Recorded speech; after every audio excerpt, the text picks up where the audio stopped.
અઢિયાનું નામ પણ એક અજુબ છે. એ છે ને એક ટાઈમનું 2.5 શેર લોટના રોટલા ખાતો. કેટલા? 2.5 શેર રોટલા ખાતો.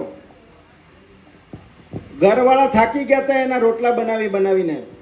પછી એ ગામમાં એક સંત આવ્યા. તો સંતની નજર અઢિયા માથે પડી. તો કે એના પૂછ્યું એના ફાધરને, પપ્પાને, કે અઢિયાને અમારા આશ્રમમાં લઈ જાય. એના ફાધર કે એ હાલતો હોય તો લઈ જાઓ. તો અઢિયાને પૂછ્યું, તું આવીશ? એ કે આવું તો ખરો, પણ મારું પૂરું કરી શકો તો હું આવું. તો કે પૂરું એટલે કે મને એક ટંકના 2.5 શેરના રોટલા ખપે. સંતે બીજા એના બધા ચેલાઓ હતા એને ના પાડી કે આપણે તો માગીને ખાવાનું, આટલું ક્યાં પૂરું થાય, કે લઈ લો ને. એને જોડે આશ્રમમાં લીધો. તો પછી એમ કરતાં કરતાં દિવસો વીત્યા અને 11 આવી. એટલે સંતે કીધું કે આપણે બધા 11 રાખશું, એટલે એક ટાણું કરશું. તો અઢિયો તો મૂંઝાણો.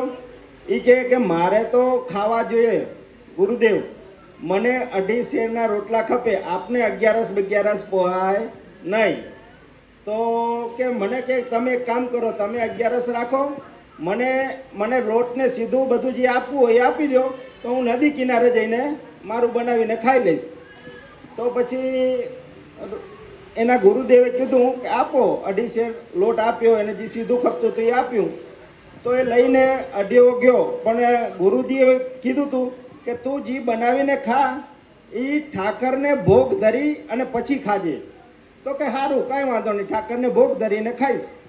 તો પછી એને નદી કિનારે બધું જમવાનું બનાવીને બધું તૈયાર થઈ ગયું. તો યાદ આવ્યું કે ચલો, ગુરુજીએ કીધું હતું કે ભાઈ આપણે ભોગ ધરીને, ઠાકરને ભોગ ધરીને જમશું.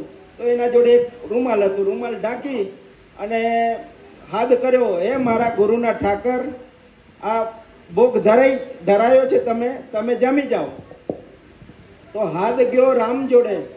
તો રામને ઈચ્છા થઈ કે આવા ભોળા ભાવે જો મને જમાડતો હોય તો મારે જવું જોઈએ. તો રામ ગયા.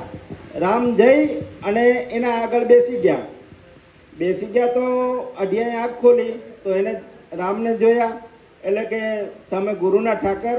રામ બહુ બોલ્યા નહીં, પણ આમ ઈશારાથી મોઢું હલાવ્યું કે હા. પછી કે આ તમે પ્રસાદ લેશો? કે હા. તો કે તમારે 11 જેવું ના હોય? તે રામે ડોકું હલાવ્યું.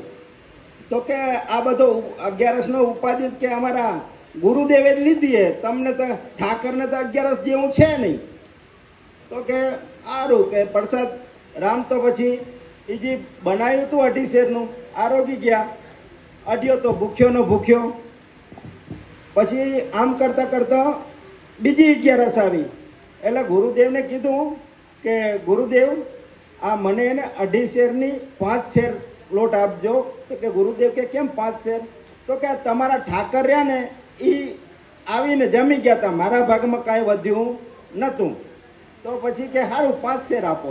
તો 5 શેર લઈને અઢિયો ગયો અને ત્યાં નદી કિનારે પાછું જમવાનું બનાવી અને પાછું એને રૂમાલ નાખીને ઠાકરને હાથ કર્યો, એ મારા ગુરુના ઠાકર, કે તમે ભોગ ધરાવી લઈ જાઓ. તો રામને સાથ સંભળાણો. તો રામ ત્યાંથી નીકળ્યા. એટલે સીતાએ કીધું કે ક્યાં જાઓ છો એકલા? હું પણ તમારી જોડે આવીશ. તો ત્યાં કને બેસી ગયા સીતા અને રામ પ્રસાદ લેવા માટે. તો ત્યાં કને અઢિયાએ આંખ ખોલી તો જોયું તો કે બંને જણા હતા. અઢિયાએ પૂછ્યું કે કોણ? રામે કીધું પત્ની. તમે પરણેલા છો? રામ કે હા. તો એ દિવસનું પણ જમવાનું માતા અને રામે આરોગી લીધું. અઢિયો પાછો ભૂખ્યો. તો પાછો આશ્રમે ગયો. પાછા દિવસો વીત્યા. ત્રીજી 11 આવી. તો 11ના દિવસે પાછા કે મને 7.5 શેરનો લોટ આપો. તો કે 7.5 શેર એટલે કેમ? કે તમારા ઠાકર પરણેલા એટલે એનામના પત્ની આવ્યા હતા, માતાજી આવ્યા હતા, એ એને આરોગ્યો, એટલે મારા ભાગમાં કાંઈ આવ્યું નહીં. તો પછી ગુરુજી કે આપણને 7.5 શેર આપો. હશે એના ભાઈબંધો મિત્રો આવતા હશે તો જમતા હશે. તો પછી 7.5 શેર આપ્યો. તો પાછું જમવાનું બનાવ્યું, અઢિયાએ રૂમાલ ઓઢાડ્યો, પાછી હાકલ કરી, હે મારા ગુરુના ઠાકર, આ ભોગ તમે ધરાવ્યો છે, તમે આરોગો. રામ નીકળ્યા, સીતા નીકળ્યા, તો લક્ષ્મણ કે તમે એકલા જાઓ તો મને જોડે લઈ જાઓ. તો ત્યાં કને તો આવ્યા ત્રણેય જણા, રામ, લક્ષ્મણ ને સીતા. અઢિયાએ આંખ ખોલી, અઢિયો ચકરાઈ ગયો કે આજે પણ મારા ભાગમાં કાંઈ વધનારું નથી. એ કે આ કોણ છે? તો કે મારા ભાઈ. એમ તમને ભાઈ પણ છે? કે હોય, મારે ભાઈ પણ છે. કે તો તે દિવસે પણ અઢિયાના ભાગમાં કાંઈ આવ્યું નહીં. અને પાછા આશ્રમે ગયા. પાછી ચોથી 11 આવી તો ગુરુને કહે કે મને 12.5 શેર લોટ આપો. એટલે બીજા બધા કે ગુરુજી આ આટલું બધું ખાઈ જારો, આપને પોહાય નહીં. કે આ ગુરુજી કે કાંઈ વાંધો નહીં, એના ગામ નજીક છે તો મિત્રો આવતા હશે, તો ગુરુએ કે જમવાનું આપો. અને અઢિયો કે ગુરુજી મારા મિત્રો નથી, આ તમારો ઠાકર જ આવીને આ જમી જાય કે મારા મિત્રો નથી જમતા. કે ના કે ગુરુજી કીધું હશે મિત્રો તો જમી જતા હશે. તો ચોથી 11 અઢિયાએ તો કર્યો પ્રોગ્રામ કે આજે મારે બનાવવું નથી, આ રોજ મહેનત હું કરું અને ખાય ગુરુના ઠાકર.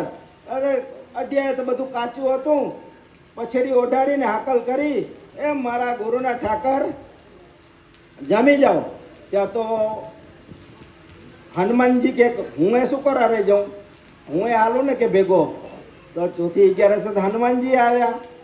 તો પછી જોયું સીતા માતાએ કે કાંઈ બનાવેલું હતું નહીં. તો કે અઢિયો તો કે ગુરુના ઠાકર આ જી છે એ બનાવો, અને હું પાયે છેટે બેઠો, હું બની જાય તો મને થોડુંક દઈ જજો, તો આજે તો મારા ભાગમાં આવે.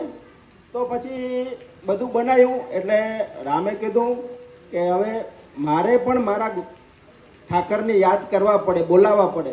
બોલ્યા કે તમને ઠાકર છે, તમારાય ઠાકર? મારાય ઠાકર છે. કે કોણ? કે શિવને યાદ કર્યો, શિવજી આવ્યા. એ તો શિવજી આવ્યા એટલે તો નંદી આવે, પછી ભૈરવ આવે, બધા જોડે આવ્યા. અઢિયાને વિચાર આવ્યો કે આજે મને મળનારું નથી. પછી કે આ તમે બનાવો અને વધે તો મને દઈ જજો. તો પછી 2 માતાઓ, જગત જનની 2 માતાઓએ જમવાનું બનાવ્યું. અને જમવાનું બનાવ્યું, જગત જનની બનાવે પછી એમાં કાંઈ ખામી હોય? પછી એને જ્યારે બની ગયા પછી પહેલો અઢિયાને દેવા ગયા. અને અઢિયાને કીધું કે લે જમી લે. માતા સીતાના હાથે, જગત જનનીના હાથે અઢિયાના મોઢામાં જ્યારે કોળિયો ગયો ત્યારે અઢિયાને જ્ઞાન થયું, ઓહો આ તો માતા જાનકી. ત્યારે એને એટલો પસ્તાવો થયો કે હું તો કે એમ રમતમાં કાઢતો હતો એમ. ત્યારે પગમાં પડી ગયો ભગવાનના, શંકર ભગવાનના પગમાં પડી ગયો. એને બધી પછી એને જ્ઞાન થઈ ગયું. તો કે એક કામ કરો કે શું, કે હું મારા ગુરુદેવને બોલાવી આવું. કે કેમ? એને મારા માથે વિશ્વાસ નહોતો કે આ તમારો પ્રસાદ રહ્યો જે છે એ તમે ખાતા હતા, એ માનતા નહોતા. અને જો તમે અહીંથી જાઓ તો તમે જે ભોગ ધરાવેલો છે એના સમ. અઢિયો તો દોડ્યો ને ગુરુજીને હાથ જાણીને લઈ આવ્યો કે નદી કિનારે. ગુરુએ જ્યારે દર્શન કર્યા, ગુરુ તો ભગવાનને તો પછી પણ પેલા અઢિયાના પગમાં પડી ગયો કે તારા લીધે હું તરી ગયો. કહેવાનો મતલબ એમ છે કે આપણે ઘણી વખતે એમ કહીએ ને કે ગુરુના લીધે શિષ્ય તરે, પણ કોઈક વખત એવું બને કે શિષ્યના લીધે ગુરુ પણ તરી જાય. જય શ્રી કૃષ્ણ.